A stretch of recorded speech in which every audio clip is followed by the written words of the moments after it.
వందనాలు స్తోత్రాలు చెల్లిస్తూ ఉన్నాం. ఆది అంతం లేనటువంటి వాడవు, అనంత జ్ఞానం కలిగినటువంటి వాడవు.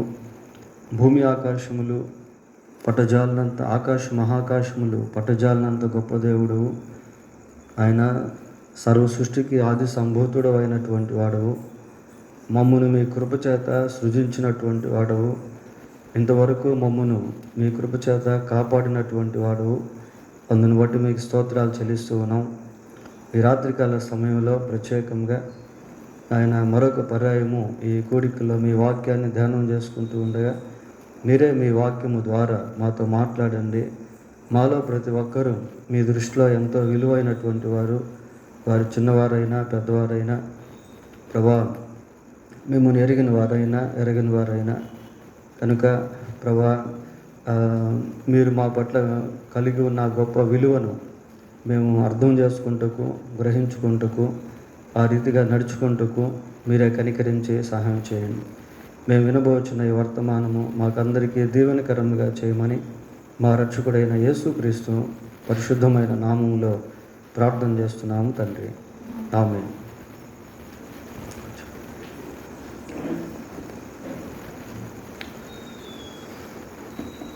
బైబిల్ గ్రంథంలో నుండి యెహోషువ గ్రంథం 14వ అధ్యాయం. యెహోషువ గ్రంథం 14వ అధ్యాయము 10వ వచనాన్ని చదువుకుందాం.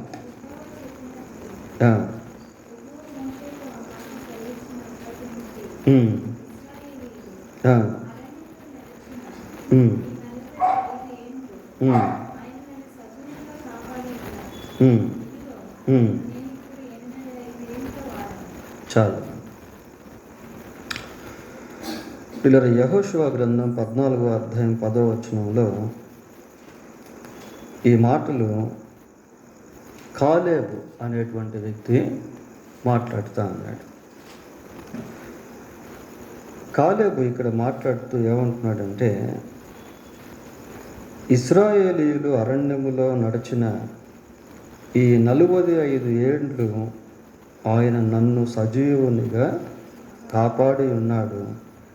ఇదిగో నేనిప్పుడు 85 ఏండ్ల వాడను. He remembers his years number. తన జీవితకాల సంఖ్యను కాలేబు జ్ఞాపకం చేసుకుంటా ఉన్నాడు. ఎన్ని సంవత్సరాలు ఏ విధంగా గడిచాయి అన్నటువంటి దాన్ని కాలేబు జ్ఞాపకం చేసుకుంటా ఉన్నాడు. చూడండి, మన జీవితంలో ఈ జన్మదినాన్ని జ్ఞాపకం చేసుకున్నప్పుడు ఈ జన్మదినాలు ఏం చేస్తాయి అంటే మన సంవత్సరాలను మనకు గుర్తు చేస్తాయి. ఒక్కొక్క జన్మదినము మనం ఇంతవరకు ఎన్ని సంవత్సరాలు ఈ లోకంలో జీవించాము అన్నదాన్ని జ్ఞాపకం చేస్తాయి. మరి విశ్వాసులు వారి యొక్క జన్మదినాలను జ్ఞాపకం చేసుకున్నప్పుడు ఆ దినాల్లో దేవుడు చేసినటువంటి కార్యాలు కూడా జ్ఞాపకానికి వస్తాయి. పిల్లరా, ఒక విశ్వాసి తన జన్మదినాన్ని జ్ఞాపకం చేసుకున్నప్పుడు దేవుడు ఆ ముందు దినాల్లో లేక సంవత్సరాల్లో ఎటువంటి కాపుదల ఇచ్చాడో, ఎటువంటి స్వస్థతలు ఇచ్చాడో, ఎటువంటి ఆశీర్వాదాలు ఇచ్చాడో, ఎటువంటి నడిపింపునిచ్చాడో ఇవన్నీ కూడా జ్ఞాపకం చేసుకుంటారు. ఇక్కడ కాలేబు అదే మనం జ్ఞాపకం చేసుకోవడం చూస్తూ ఉన్నాం. కాలేబు ఏమంటున్నాడంటే, ఆయన నన్ను సజీవునిగా కాపాడిన. He remembers God, how God protected him. దేవుడు ఏ విధంగా కాపాడాడో అన్నదాన్ని కాలేబు జ్ఞాపకం చేసుకుంటా ఉన్నాడు. ఇక్కడ దేవుని గురించి కాలేబు సాక్ష్యం ఇస్తూ ఉన్నాడు. He టెస్టిఫైస్ about God. దేవుని గురించి కాలేబు మాట్లాడుతూ ఉన్నాడు. ఎవరు మాట్లాడుతున్నాడంటే, నడిచిన ఈ 45 ఏండ్లు ఆయనను సజీవునిగా కాపాడి ఉన్నాడు. He remembers God, he టెస్టిఫైస్ about God. దేవుని గురించి సాక్ష్యం ఇస్తా ఉన్నాడు ప్రియులారా. సహజంగా దేవుని గురించి ఎవరు సాక్ష్యం ఇవ్వగలరు అని అంటే, నిజంగా ఎవరైతే దేవుని కార్యాలు అనుభవిస్తారో వారు తప్పకుండా దేవుని గురించి సాక్ష్యం ఇచ్చేటువంటి వారుగా ఉంటారు. దేవునితో వారికి ఉండేటువంటి అనుభవాలు సాక్షి సందేశాలుగా ఉంటాయి. చూడండి, యోహాను సువార్త 4వ అధ్యాయము 29వ వచనాన్ని చదువుకుందాం. 4:29. మీరు వచ్చి నేను చేసినవన్నీ నాతో చెప్పిన మనుష్యుని చూడండి, ఈయన క్రీస్తు కాడా. నేను చేసినవన్నీ నాతో చెప్పిన మనుష్యుడు. So she got a kind of experience to listen Jesus. యేసు యొక్క స్వరాన్ని వినినటువంటి అనుభవము ఆ సమరయ స్త్రీ కలిగి ఉంది. కాబట్టి ఆ విధంగా సాక్ష్యం ఇస్తాను. నేను చేసినవన్నీ నాతో చెప్పిన వాడిని చూడండి, ఈయన క్రీస్తు కాదు. పిల్లల మన జీవితంలో కూడా ఎప్పుడైతే దేవుని కార్యాలను మనం ప్రాక్టికల్గా ప్రయోగాత్మకంగా అనుభవిస్తామో అనుభవించేటువంటి కార్యాలే సాక్షి సందేశాలుగా ఉంటాయి. అదే యోహాను సువార్త 9వ అధ్యాయము 10-11 వచనాలు చదువుదాం. 10-11 వచనాలు. నీ కన్నులు ఎలాగో తెరవబడినని వానిని అడుగుగా వాడు ఏమంటున్నాడు? యేసు అను ఒక మనుష్యుడు బురద చేసి నా కన్నుల మీద పూసి నీవు సిలోయేమో కోనేటికి వెళ్ళి కడుగుకొనమని నాతో చెప్పెను. నేను వెళ్ళి కడుగుకొని చూపు పొందితినెను. So he also indulged or experienced the act of Jesus. ఈ గుడ్డివాడు కూడా దేవుని యొక్క కార్యాన్ని ప్రత్యక్షంగా అనుభవించాడు. అనుభవించి ఇస్తున్నటువంటి సాక్ష్యం ఇది, అనుభవించి చెప్తున్నటువంటి మాటలు ఇవి. నువ్వు గుడ్డోడువు కదా, నీకు అసలు దృష్టి ఎలాగొచ్చింది, చూపు ఎలాగొచ్చింది అని అంటే ఏమంటున్నాడు గుడ్డివాడు? ఏమంటున్నాడు? ఏమో చదవండి.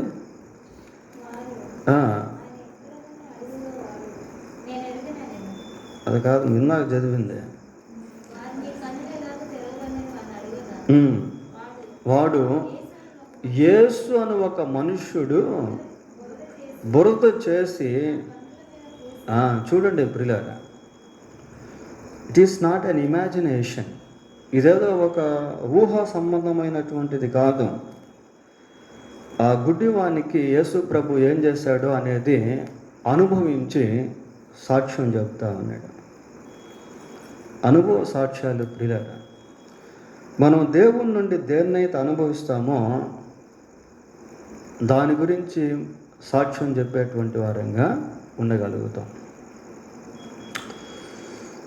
యోహాను రాసిన మొదటి పత్రిక 1వ అధ్యాయము 1వ వచనం ఒకసారి చూడండి. యోహాను రాసిన మొదటి పత్రిక 1వ అధ్యాయము జీవవాక్యమును గూర్చినది ఆది నుండి ఏది ఉండెనో, మేము ఏది విన్నామో, కన్నులారా ఏది చూసామో, ఏది నిదానించి కనుగొన్నామో, మా చేతులు దేన్ని తాకి చూచాయో అది మీకు తెలియజేయుచున్నాం. సజీవ సాక్షులు ప్రియులారా. మేము ఏదైతే చూసామో, మేము ఏదైతే విన్నామో, మా చేతులు దేన్నైతే తాకి చూచాయో వాటిని గురించి మీకు తెలియజేస్తాం. ఇక్కడ కాలేబు దేవుని నుండి ఏదైతే అనుభవించాడో దాన్ని గూర్చి సాక్ష్యం ఇస్తా ఉన్నాడు. ప్రియులారా, మన జీవితంలో కూడా మరి దేవునితో సహవాసాన్ని కలిగి ఉన్నప్పుడు దేవుని కార్యాలను అనుభవించేటువంటి వారంగా ఉంటాం. దేవునిపై మనస్సును మనం నిలిపినప్పుడు, దేవుని వైపు మనం చూసినప్పుడు, దేవునిపై మనం ఆధారపడినప్పుడు దేవుని కార్యాలను మనం చూసేటువంటి వారంగా ఉంటాం. దేవుని సన్నిధిలో ప్రార్థన చేసే అనుభవం మనకు ఉన్నట్లయితే దేవుని కార్యాలను అనుభవించేటువంటి వారంగా ఉంటాం. సరే, 5 విషయాలు ఈ కాలేబుని గురించి రాత్రి మనం జ్ఞాపకం చేసుకుంటున్నాం. ఇది మొదటిది. పోతే రెండవదిగా మళ్ళీ ఇదే వచనం చదువుతాం. యెహోషువ గ్రంథం 14వ అధ్యాయము 10వ వచనంలో ఏమంటున్నాడంటే, ఇశ్రాయేలీయులు అరణ్యములో నడిచిన ఈ 45 ఏండ్లు ఆయన నన్ను సజీవునిగా కాపాడి ఉన్నాడు. నన్ను సజీవునిగా కాపాడి ఉన్నాడు. చూడండి, ఈ వచనాన్ని మనం బాగా గమనించినట్లయితే నన్ను అంటున్నాడు ప్రియులారా, నన్ను సజీవునిగా కాపాడి ఉన్నాడు. నన్ను. God has a special focus on Caleb. మరి కాలేబు అరణ్యంలో ఇశ్రాయేల్ ప్రజలతో సంచరిస్తున్నటువంటి సమయంలో ఇశ్రాయేల్ ప్రజలు ఎంతమంది ఉన్నారు అంటే దాదాపు 6 లక్షలకు పైగా ప్రజలు ఉన్నారు. చూడండి ఒకసారి నిర్గమాకాండం 12వ అధ్యాయం 37వ వచనం చదువుకుందాం. 37. అప్పుడు ఇశ్రాయేలీయులు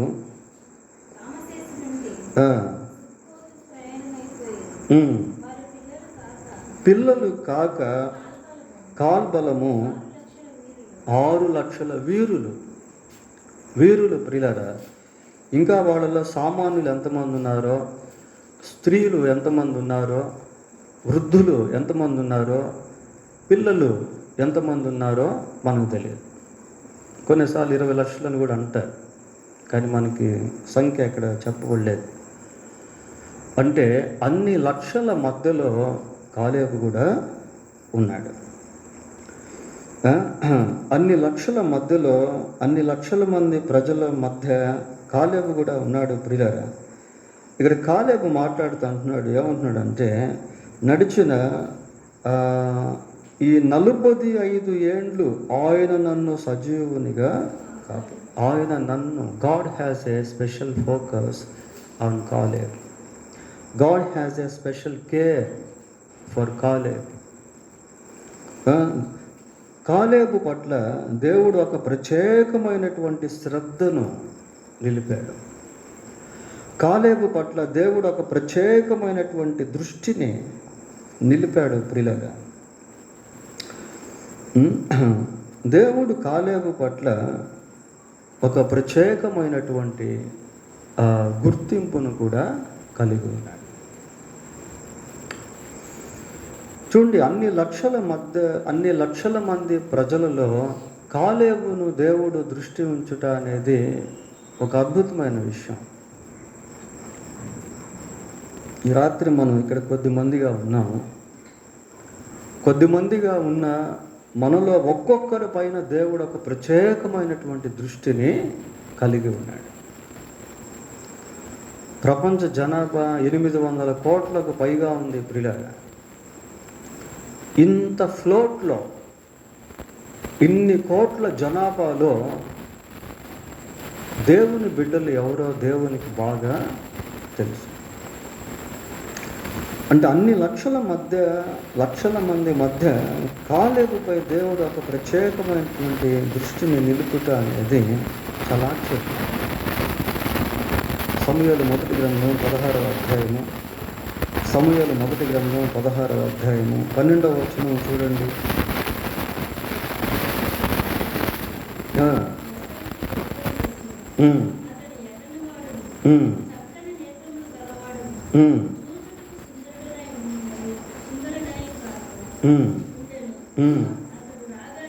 అతడు రాగానే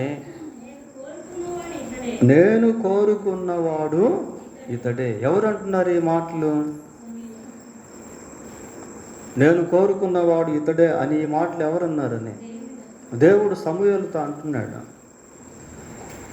సమూయేలుకు కూడా అర్థం కావడం వల్ల ఎవరిని అభిషేకించాలో అనేది. అప్పటికి ఒక్కొక్కరు 7 మంది దాకా వచ్చారు. లాస్ట్ వ్యక్తి అనమాట దావీదు రాగానే సమూయేలుతో దేవుడు మాట్లాడుతూ అంటున్నాడు, నేను కోరుకున్నవాడు ఇతడు. అంతకుముందు ఒక్కొక్కరు వస్తుంటే నేను అతన్ని కోరుకోలేదు అంటున్నాడు.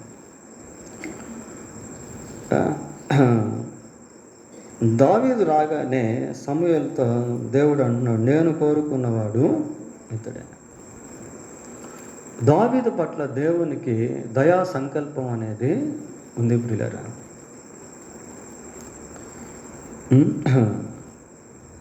అంటే అంతమంది మధ్యలో, అన్నల మధ్యలో, తండ్రి మధ్యలో, ప్రవక్త మధ్యలో God has a special focus on David among the people. ఆ ప్రజల మధ్యలో దేవుడు దావీదు పట్ల ఒక ప్రత్యేకమైనటువంటి దృష్టిని నిలిపాడు.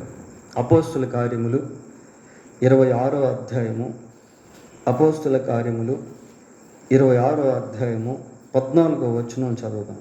26, మేమందరమును నేల పడినప్పుడు సౌలా సౌలా నన్నెందుకు హింసించుచున్నావు,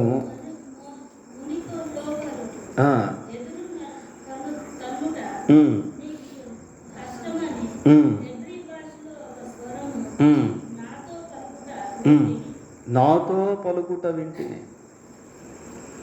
అప్పుడు ఒక్కడే ఉన్నాడా సౌలుతో పాటు వేరే వాళ్ళు కూడా ఉన్నారు ప్రియులారా. వాళ్ళకి ఆ స్వరం వినపట్లేదు, ఇతనికి మాత్రమే వినపడతా ఉంది స్వరం. మరి ఎంతమంది ఆ టైంలో అతనితో ఉన్నారో మనకు తెలియదు. అంతమంది మధ్యలో యేసుక్రీస్తు ప్రభు సౌలుతోనే మాట్లాడుతున్నాడు. సౌలు ఏమన్నా భక్తిపరుడా, ప్రార్థనాపరుడా అంటే ఆ టైంలో అటువంటి భక్తి ప్రార్థన సౌలులో లేదు. దేవుడు ఆశించిన భక్తి కానీ, ప్రార్థన కానీ, విశ్వాసం కానీ సౌలులో లేదు. అయితే ఇక్కడ మనం దేవుని యొక్క కనికరాన్ని చూడగలుగుతాం. కనికరింపబడితేనే అంటాడు పౌలు. దేవుని యొక్క కనికరము చేత దేవుడు పౌలుపై ఒక ప్రత్యేకమైన దృష్టిని నిలిపాడు. ఇంకా చెప్పాలి, కనికరం కంటే క్షమాగుణం అని చెప్పొచ్చు ప్రియులారా, ఇంకా బాగుంటుంది. సౌలు అప్పటికే సంఘాన్ని ఎంతో హింసించాడు, కిరాతకంగా ప్రవర్తించాడు. అందుకే యేసుప్రభు అంటున్నాడు, వై ఆర్ యూ పర్సిక్యూట్ మీ, నన్నేళ్ళ నీవు హింసిస్తా ఉన్నావు. అటువంటి వ్యక్తి పట్ల యేసుక్రీస్తు ప్రభు ఒక ప్రత్యేకమైన దృష్టిని నిలిపాడు. Jesus sent his forgiveness to Saul for Saul. సౌలు పైన దేవుడు క్షమాపణను కలిగి ఉన్నాడు పిల్లలు. కొన్నిసార్లు దేవుడు మన జీవితంలో కూడా మనం తప్పిపోతున్నప్పుడు, దేవునికి వ్యతిరేకంగా జీవిస్తూ ఉన్నప్పుడు మనతోనే మాట్లాడతాడు. 100 మంది కాంగ్రిగేషన్ ఉన్నా ఎవరికైతే ఆ మాట అవసరం వారితోనే దేవుడు మాట్లాడతాడు.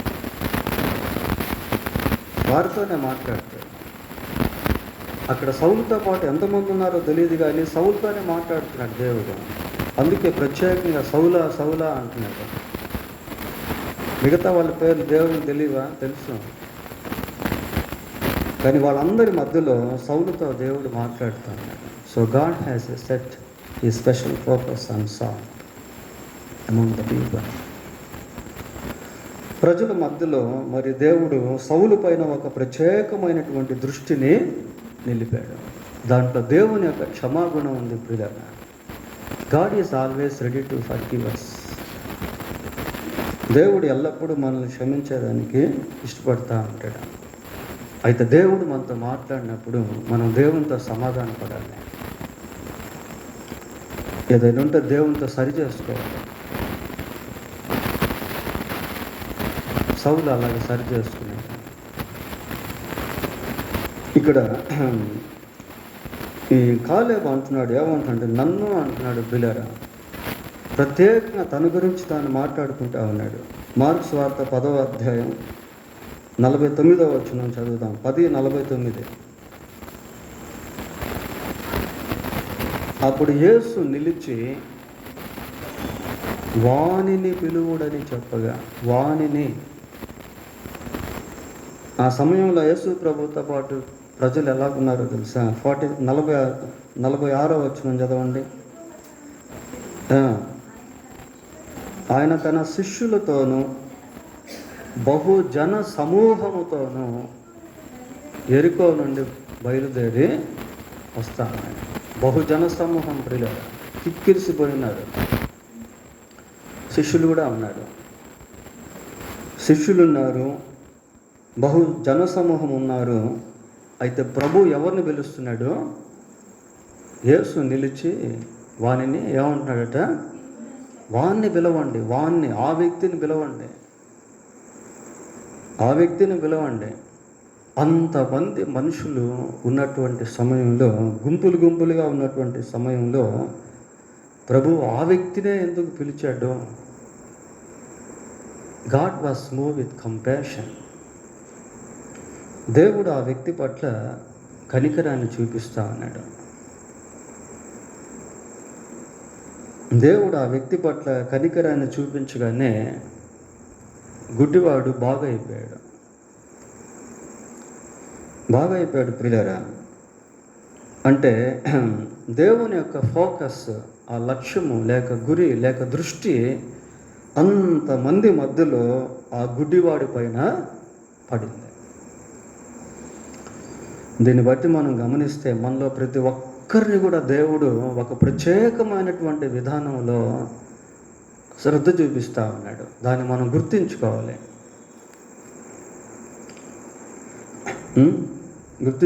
ప్రియులారా. సరే, కాలేబు మళ్ళీ ఏం మాట్లాడుతున్నాడు అంటే చూడండి, ఈ 45 ఏండ్లు ఆయన నన్ను సజీవునిగా కాపాడి ఉన్నాడు. నన్ను సజీవునిగా కాపాడాడు అంటున్నాడు ప్రియులారా. సజీవునిగా కాపాడాడు అని అంటే ఎంతోమంది చనిపోయారు అరణ్యంలో. కాలేబుతో ఉన్నటువంటి వాళ్ళు, కాలేబుతో మాట్లాడినటువంటి వాళ్ళు, కాలేబుతో కలిసి తిరిగినటువంటి వాళ్ళు, కాలేబుతో కలిసి ప్రయాణం చేసినటువంటి వాళ్ళు ఎంతోమంది అరణ్యంలోనే చనిపోయారు ప్రియులారా. అయితే దేవుడు కాలేబుని ఇంకా సజీవుడిగా ఉంచాడు. చూడండి, ఈరోజు మనం గమనిస్తే ప్రపంచంలో ప్రతిరోజు కూడా వేల సంఖ్యలో, లక్షల సంఖ్యలో ప్రజలు చనిపోతున్నారు. మన కేరళలో విపత్తు జరిగి ఎంతోమంది చనిపోయారు ఆకస్మికంగా. యుద్ధాల్లో ఎంతోమంది చనిపోతున్నారు. కరువుల్లో ఎంతోమంది చనిపోతున్నారు పిల్లరా. వ్యాధిగ్రస్తులు ఎంతోమంది చనిపోతున్నారు. ఆత్మహత్యలు చేసుకుని ఎంతోమంది చనిపోతున్నారు. But still we are alive on this earth. Why? Because God is keeping our soul. ఇంకా మనం భూమి మీద సజీవంగా ఉన్నాం. కారణం ఏంటంటే దేవుడు మన ప్రాణాన్ని కాపాడుతూ ఉన్నాడు. మన ప్రాణాన్ని దేవుడు కాపాడుతూ ఉన్నాడు ప్రియులారా. 33వ కీర్తన 18వ వచనం చూడండి. 33:18. వారి ప్రాణమును మరణము నుండి తప్పించుటకును,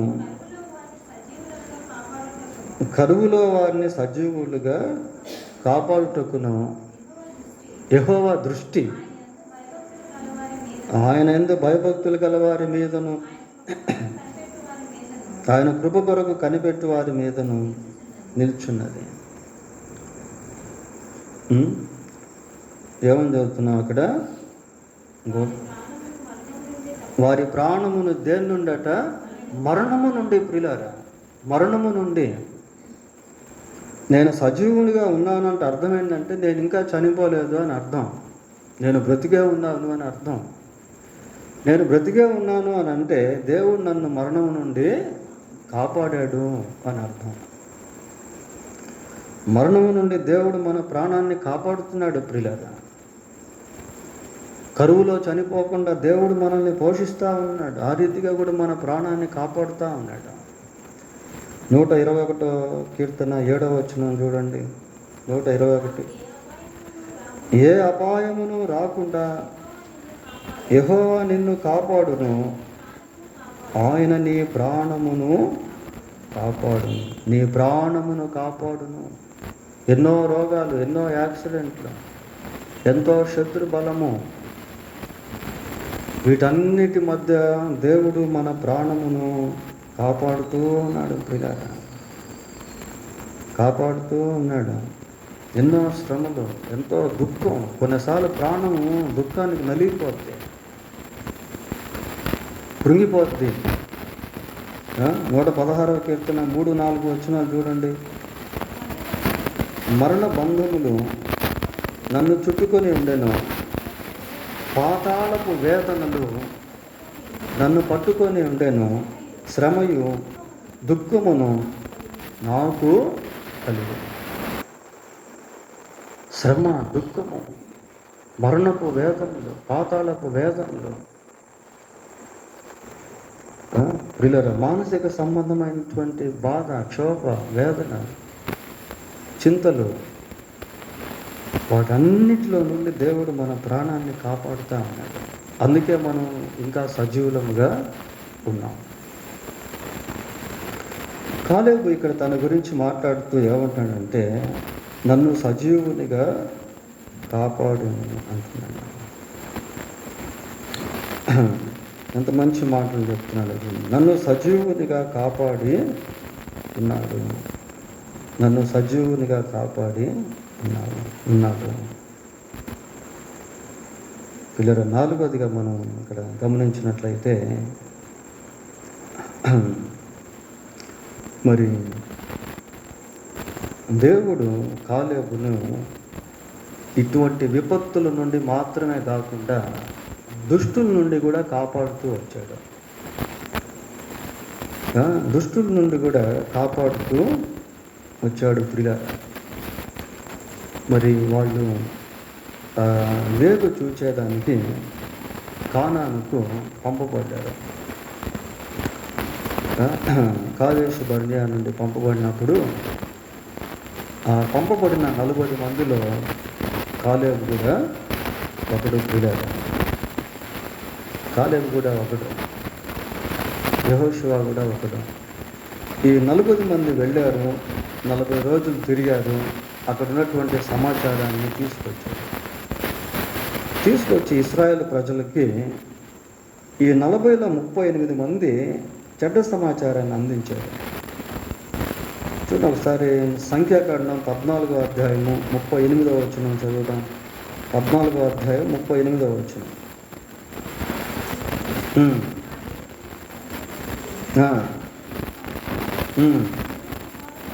నూను కుమారుడగు యెహోషువయు యెఫున్నె కుమారుడగు కాలేబును బ్రతికిరి. వీళ్ళిద్దరే బ్రతికారు. ఆ దేశాన్ని సంచరించి చూసి వచ్చినటువంటి ఆ 40 మందిలో వీళ్ళిద్దరు బ్రతికారు పెరిగారు. మిగతా 38 మంది చనిపోయారు. ఇక్కడ మనం గమనించాల్సిన ఏంటి అంటే, మరి కాలేబును వారి చేతిలో నుంచి కూడా దేవుడు కాపాడాడు. కాలేబు వారితో కూడా ఏకీభవించి, అక్కడ చెడ్డ సమాచారం చెప్పినటువంటి వారితో ఏకీభవించి దేవునికి విరోధంగా జీవించకుండా, లేక వాళ్ళ యొక్క ఇన్ఫ్లుయెన్స్, ప్రభావము కాలేబు పైన పడకుండా దేవుడు కాలేబును కాపాడాడు. ఇది చాలా ప్రాముఖ్యం ప్రియులారా.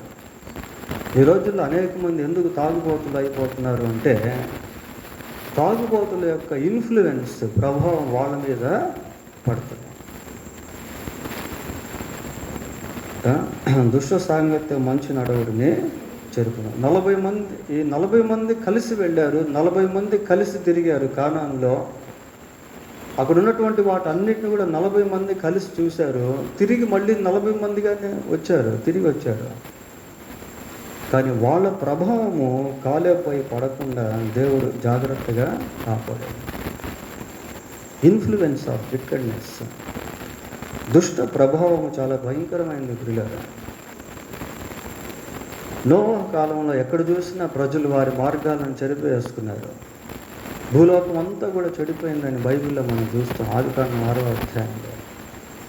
అయితే నోవహు మాత్రం తన తరం వారిలో నిందారహితుడిగా, నీతిమంతుడిగా. గాడ్ ప్రొటెక్టెడ్ నోవహు from the influence of wickedness. ఆ దుష్టత్వం యొక్క ప్రభావం నుండి దేవుడు నోవహును కాపాడుతూ వచ్చాడు.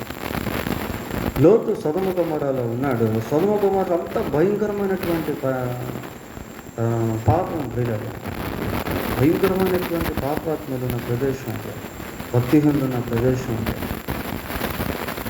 అయితే వాళ్ళ యొక్క ప్రభావం లోతు మీద పడకుండా దేవుడు లోతుని కాపాడుతూ వచ్చాడు.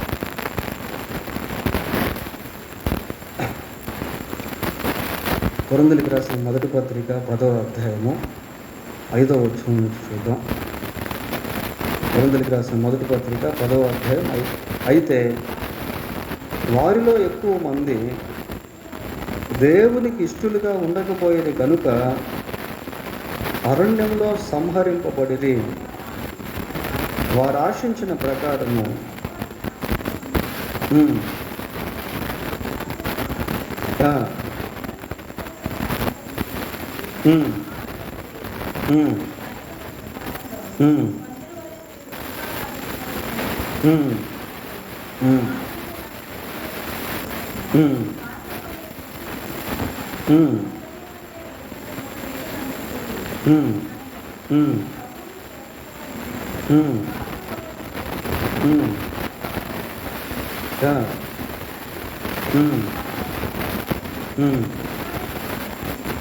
అసలు వీళ్ళంతా ఎవరి గురించి చెప్తున్నాడు?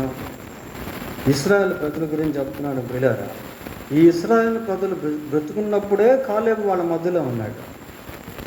ఇప్పుడు మనం చదువుకున్నటువంటి హిస్టరీ అంతా కూడా ఇశ్రాయేల్కి సంబంధించింది. ఇది ఎప్పుడు జరిగింది, ఎక్కడ జరిగింది అంటే, వీళ్ళు ఐగుప్తు దేశం నుండి బయలుదేరి కానానుకు చేరబోయే ముందు, అంటే ఆ 40 years జర్నీ, దాదాపు 40 సంవత్సరాల ప్రయాణంలో ఇవన్నీ కూడా జరిగాయి. ఆ 40 years జర్నీలో వారితో పాటు కాలేబు కూడా ఉన్నాడు, యెహోషువ కూడా ఉన్నాడు. అందుకే కదా ఇందాక చెప్పింది, అక్కడి నుంచి బయలుదేరే టైంలో ఈ కాలేబుకి 40 సంవత్సరాలు. ఆ నుంచి బయలుదేరి కానాను స్వతంత్రించుకొని ఇక్కడ 7 సంవత్సరాలు అయ్యేసరికి మొత్తం 85 సంవత్సరాలు వచ్చాయి కాలేబుకి. ఆ 40 సంవత్సరాల ప్రయాణంలో, దీర్ఘకాల ప్రయాణంలో వీళ్ళందరితో కలిసి కాలేబు ఉన్నప్పటికీ వీళ్ళ ప్రభావం కాలేబు మీద పడకుండా దేవుడు కాపాడుతూ వచ్చాడు. దేవుడు కాపాడుతూ వచ్చాడు పిల్లలు. ఇది చాలా చాలా ప్రాముఖ్యమైనది.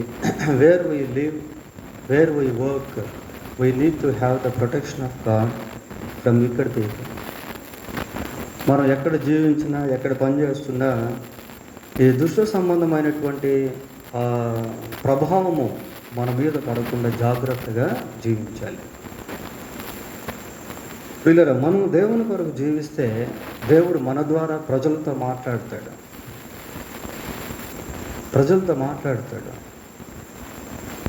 సమరయ స్త్రీ మారు మనసు పొందిన తర్వాత ఆమె ద్వారా దేవుడు మనుషులతో మాట్లాడాడు. అనేక మంది సమరయ ప్రాంతంలో మారు మనసు పొందారు. కాబట్టి విశ్వాస ఇన్ఫ్లుయెన్స్ అవిశ్వాసం మీద ఉండాలి తప్ప అవిశ్వాస యొక్క ఇన్ఫ్లుయెన్స్ విశ్వాసం మీద ఉండకూడదు.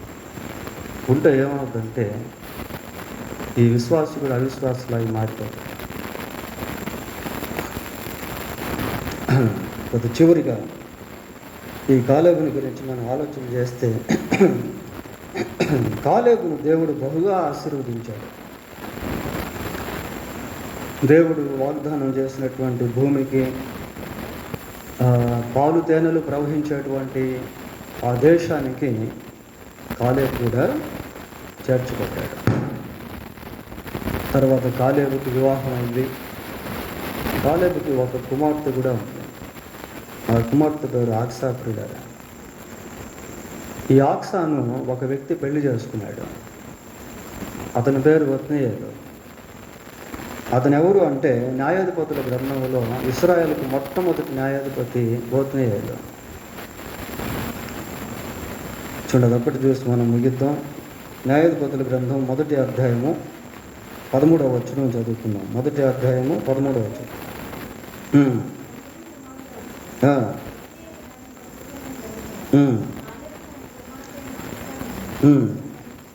అతనికి ఇచ్చి పెళ్లి చేస్తున్నాడు. అక్సాని ఇచ్చి పెళ్లి చేశాడు. పిల్లాడు అల్లుడు ఎవరు అంటే ఒత్నీయాలు ఎవరు అంటే ఇశ్రాయేలు ప్రజలకు న్యాయాధిపతుల్లో మొట్టమొదటి న్యాయాధిపతి. దేవుడు ఆ తర్వాత మరి కాలేబు యొక్క వంశాన్ని ఆశీర్వదించాడు. ఉన్న ఒక్క కుమార్తెను దీవించాడు, ఇంకా వంశాన్ని ఆశీర్వదించాడు. తర్వాత కూడా చాలా భాగాల్లో కాలేబు యొక్క పేరును గురించి బైబిల్లో మనము చూస్తాం. కాలేబు యొక్క వంశం గురించి బైబిల్లో మనకు అక్కడక్కడ కనబడుతూనే ఉంటుంది. కాబట్టి ఈ రాత్రి మరి కాలేబు జీవితం నుంచి కొన్ని విషయాలు మనం నేర్చుకున్నాం. పిల్లలు, కాలేబును దేవుడు ఏ విధంగా కాపాడాడో ఇలాంటి విషయాలు మనం చూసాం. 85 సంవత్సరాలు వయసులో కాలేబు ఆ మాటలు చెప్పాడు. మన జీవితంలో కూడా మరి మనల్ని మనం ఒకసారి జ్ఞాపకం చేసుకున్నప్పుడు, ఒకసారి వెనక్కి తిరిగి దేవుని కార్యాలను మనం చూసినప్పుడు నిజంగా మనం దేవుని పట్ల ఎంతో కృతజ్ఞతగా ఉండగలుగుతాం. దేవుడు తన వాక్యాన్ని దీవించుగాక ప్రార్థన చేసుకున్నాం.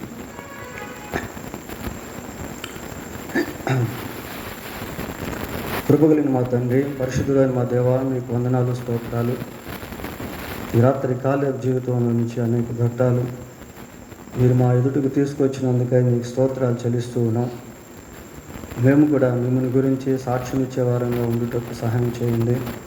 మీతో సహవాసాన్ని కలిగి సాక్షి జీవితాన్ని జీవించుటకు కృప దయచేయండి. ప్రభావ మీ కాపుదలను జ్ఞాపకం చేసుకునే వారంగా ఉండుటకు సహాయం చేయండి. ఇక్కడ ఉన్నటువంటి మాలో ప్రతి ఒక్కరూ మీ దృష్టికి ఎంతో విలువైన వారు. మా పట్ల మీరు మీ యొక్క దృష్టిని నిలుపుతూ ఉన్నారు కనుక మేము దాన్ని గుర్తించి, గ్రహించి, దాన్ని విలువగా ఎంచుకొని ఆయన మీ చిత్తానుసారంగా జీవించుట కృప దయచేయండి. మా పట్ల మీరు కనికరాన్ని చూపిస్తున్నారు, క్షమాపణను చూపిస్తున్నారు. మా పట్ల మీరు దయా సంకల్పాన్ని కలిగి ఉన్నారు. అందుని బట్టి మీకు స్తోత్రాలు చెల్లిస్తూ ఉన్నాం. ప్రభావ మమ్మల్ని అనేకులకు మీరు ఆశీర్వాదకరంగా మార్చగలరు కనుక దుష్ట ప్రభావం మాపై ఎక్కడ పడకుండానట్లు సహాయం చేయండి. ఆయన చీకటిలో ప్రభా వెలుగు సంబంధాలుగా జీవించుటకు సహాయం చేయమని ప్రార్థిస్తున్నాం. మీరు మమ్మల్ని మా కుటుంబాలను ఆశీర్వదించేటువంటి దేవుడవు ఆయన. అందుని బట్టి మీకు స్తోత్రాలు చెల్లిస్తూ మా ప్రభా యేసుక్రీస్తు పరిశుద్ధమైన నామములో ప్రార్థన చేస్తున్నాము తండ్రి. ఆమేన్.